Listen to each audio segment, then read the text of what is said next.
Good morning, students. Today we will continue with sex determination. We have already discussed about introduction of sex determination. So what is sex determination? Sex determination means study of those factors which are responsible to make an individual either male, female or hermaphrodite. Okay, and we have discussed how X and Y chromosome play important role in sex determination, and we have already discussed about genic balance theory. So what is genic balance theory? According to genic balance theory, the ratio between number of X chromosome and number of all sets of autosome will determine the sex in Drosophila. Okay, किस तरह से कि X upon A ratio जो होता है number of X chromosomes and the number of all sets of autosome, they will determine the sex in Drosophila. That means when X upon A ratio is equal to 1, that means it will convert into a female, and when X upon A ratio is equal to 0.5, then it will convert into a male. When X upon A ratio is between 1 and 0.5, then it will convert into a intersex. Okay, and when X upon A ratio is equal to more than 1, then this individual get converted into a super female, and when X upon A ratio is equal to less than 0.5, then it will convert into a male. Okay, so that means in Drosophila X upon A ratio will determine the sex of individual. हम यहाँ पे ये भी बोल सकते हैं कि किस यानी X upon A रेशियो ही जो है वो ड्रोसोफिला में सेक्स को डिटरमाइन करता है. That means Y chromosome does not play any role in sex determination in Drosophila. Okay, so X upon A ratio जो होगा according to genic balance theory वही ड्रोसोफिला में सेक्स को डिटरमाइन करेगा.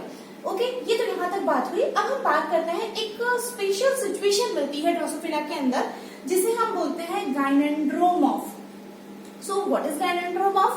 In Drosophila, occasionally flies are obtained which have female character in one part of the body and male character in remaining part of the body.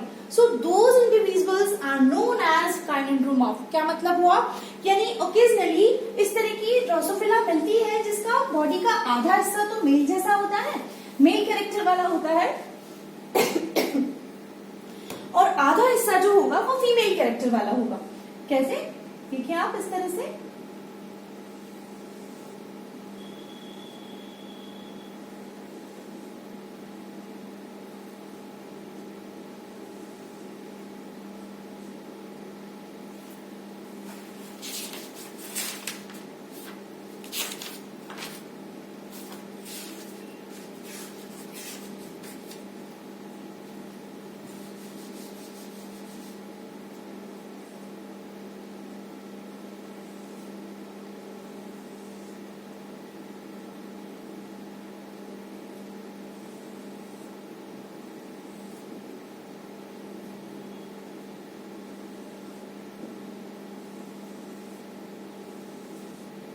इस तरह से रहेगी.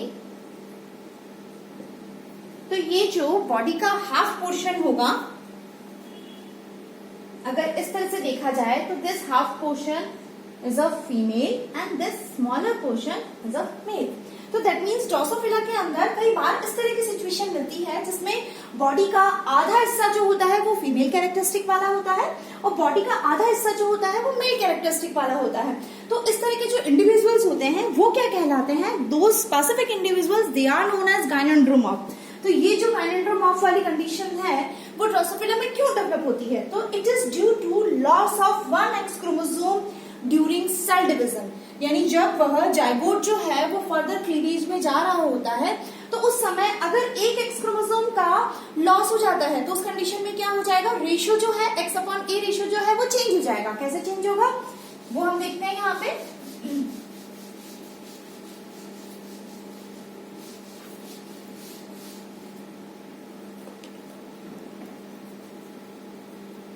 इस तरह से आपके जो गैमेट बनते हैं वो क्या बनेंगे? आपके 2a plus x. X gamete बनेगा एक तरफ और दूसरा गैमेट जो बनेगा वो होगा 2a प्लस एक्स. दो गैमेट बन रहे हैं, लेकिन जब ये सेपरेट हो रहे हैं तो उस समय क्या हुआ? एक तरफ तो रह गया 2a प्लस एक्स और दूसरी तरफ loss of one X chromosome.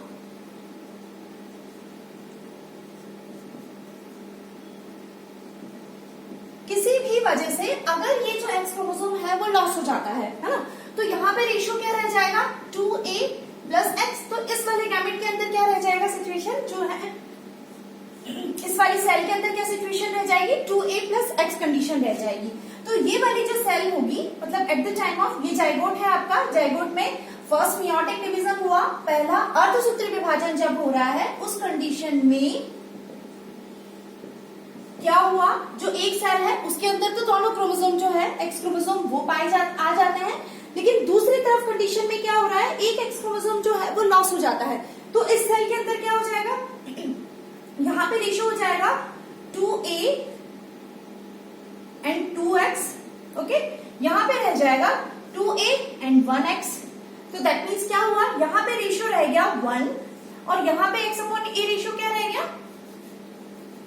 x upon a ratio यहाँ पे तो हो जाएगा 2/2 और यहाँ x अपॉन a रेशियो जो है वो रह जाएगा 2/1, 1/2, sorry, x upon a is equal 1/2 रहेगा। तो यहाँ तो 2/2 is equal to, that means x upon a ratio is 1 और यहाँ x upon a ratio is 0.5।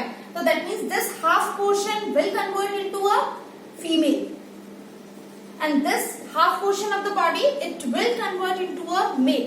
समझ रहे हैं आप बात को, क्या हो रहा है यहाँ पे कि जब जाइगोट जो है उसमें सेल डिवीजन हो रहा है, क्लीवेज में जाता है जाइगोट। हमने जो हमारा डेवलपमेंटल बायोलॉजी वाला पेपर था उसमें हम लोगों ने देखा था कि किस तरह से जाइगोट जो है, दिस इज जाइगोट, और ये किस में जाएगा, मियोटिक डिवीजन में जा रहा है यहाँ पे, और we can see mitotic division में जा रहा है ना। तो उस कंडीशन में क्या हो रहा है, यहाँ पे जब विभाजन में जाता है, ये डिवीजन में जाता है तो 2 कोशिकाएं बनती है इससे, है ना। तो एक यहाँ पे भी 2n रहेगा, ये भी 2n रहेगा। तो इस सिचुएशन में अगर इस कोशिका के अंदर एक एक्स क्रोमोसोम जो है वो लॉस हो जाए तो यहाँ पे x अपॉन a रेशियो जो है वो रह जाता है 1 और यहाँ पे x अपॉन a रेशियो जो है वो 0.5 रह जाता है। तो इस कंडीशन में यहाँ तो बन जाती है female, that means this half portion of the body it will convert into a female and this half portion of the body it will convert into a male. तो इस वजह से काइनेट्रोमॉर्फ वाली सिचुएशन जो है वो ड्रोसोफिला में डेवलप होती है। तो इससे यह प्रूफ हो गया, इस वाली कंडीशन से क्या प्रूफ हो गया कि दैट मीन्स वाई क्रोमोसोम जो है वो ड्रोसोफिला में सेक्स डिटर्मिनेशन में किसी भी प्रकार का कोई रोल प्ले नहीं करता है। ड्रोसोफिला में सेक्स डिटर्मिनेशन कैसे होता है, x अपॉन a रेशियो से, जो कि जेनिक बैलेंस थ्योरी जो है वो बताती है। तो ये तो सारा का सारा सेक्स डिटर्मिनेशन हुआ ड्रोसोफिला के अंदर। अब हम बात करते हैं environmental sex determination.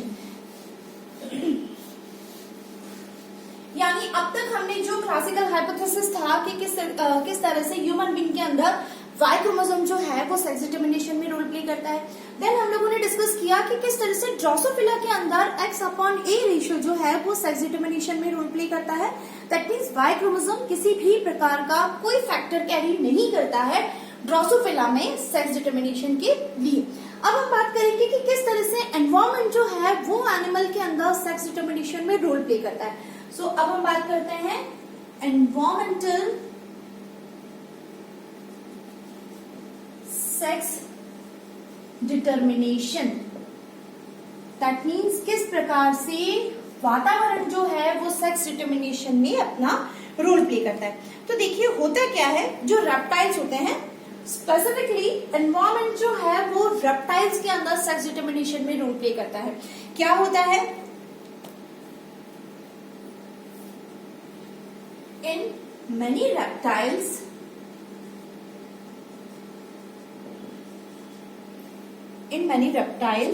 and sex is determined by the environmental factor.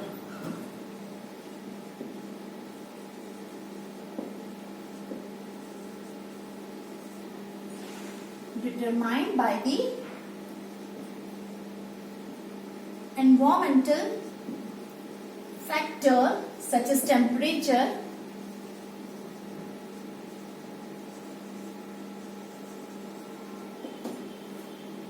ठीक है। जो रेप्टाइल्स होते हैं उनके अंदर क्या होता है, एनवायरमेंटल फैक्टर्स जैसे कि टेम्परेचर जो है वो सेक्स डिटर्मिनेशन में रोल प्ले करता है। कैसे रोल प्ले करेगा, for example in most of the turtle, turtle के अंदर क्या होता है आप देखिए, जब हाई टेम्परेचर होता है, हाई टेम्परेचर और we can say at 32 degree Celsius, तो यहाँ पे डेवलप होती है फीमेल। लेकिन अगर लो टेम्परेचर होता है that means at 28 degree Celsius, then male बन जाता है। ये तो फीमेल बन जाती है और ये मेल बन जाता है। समझ रहे हैं आपको क्या बोल रही हूं मैं, कि रेप्टाइल जो होते हैं उनके अंदर एनवायरमेंट यानी environmental factors such as temperature जो है वो एनवायरमेंटल सेक्स डिटरमिनेशन में रोल प्ले करता है। कैसे प्ले करता है कि मोस्ट ऑफ द टर्टल जो होते हैं अगर उनमें हाई टेम्परेचर होता है eight the time of development, तो 32 डिग्री सेल्सियस, तो वो जो जायगोट होगा वो किस में कन्वर्ट हो जाएगा, फीमेल में कन्वर्ट हो जाएगा। लेकिन अगर जब परिवर्तन हो रहा है, डेवलपमेंट हो रहा है, तो उस कंडीशन में अगर उस जायगोट को लो टेम्परेचर मिलता है दैट मीन्स 28 डिग्री सेल्सियस मिलता है, तो वो जायगोट किस में कन्वर्ट हो जाएगा, मेल में कन्वर्ट हो जाएगा। इसकी रिवर्स सिचुएशन जो है वो एलिगेटर्स में मिलती है, एलिगेटर्स एंड लिजर्ड के अंदर। जबकि ये तो फर्स्ट सिचुएशन की बात की। सेकंड देखिए, इन क्रोकोडाइल, लिजर्ड,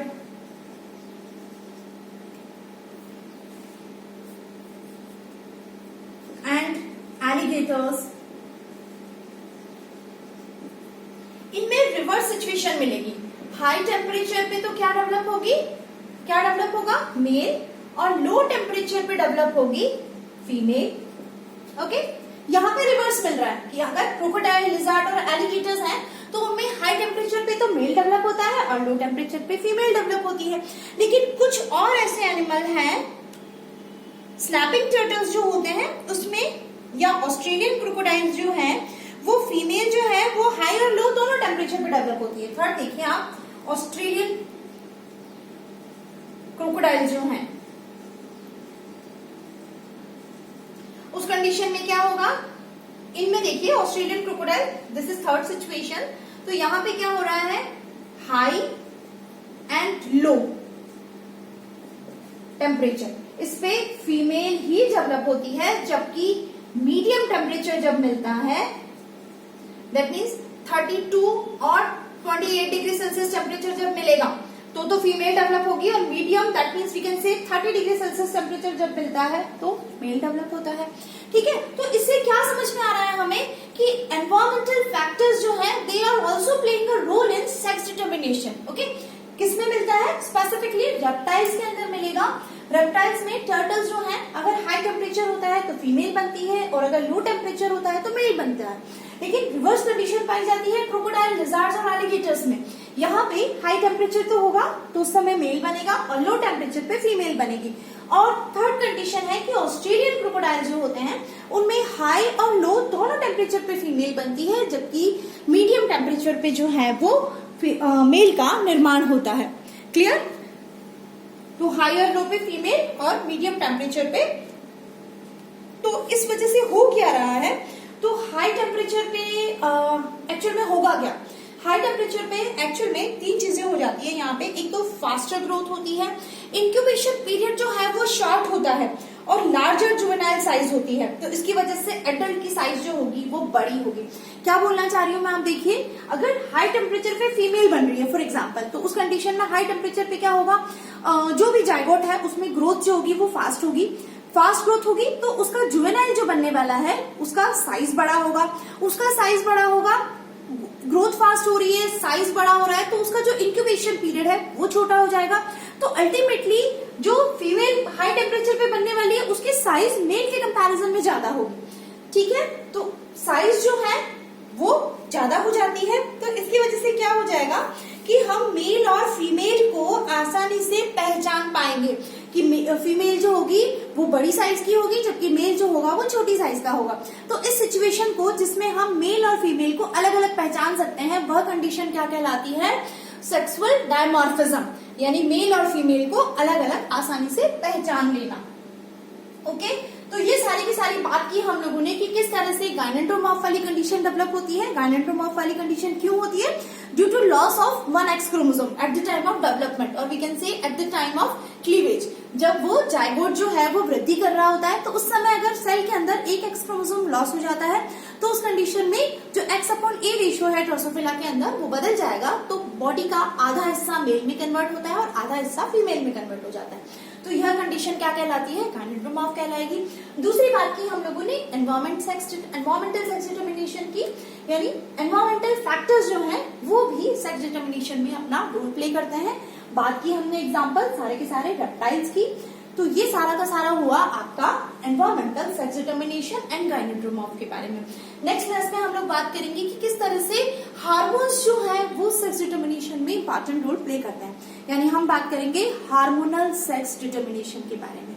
तो अभी तक के लिए इतना ही। आप इसे पढ़ो, समझो, कुछ कंफ्यूजन हो तो मुझसे डिस्कस करो।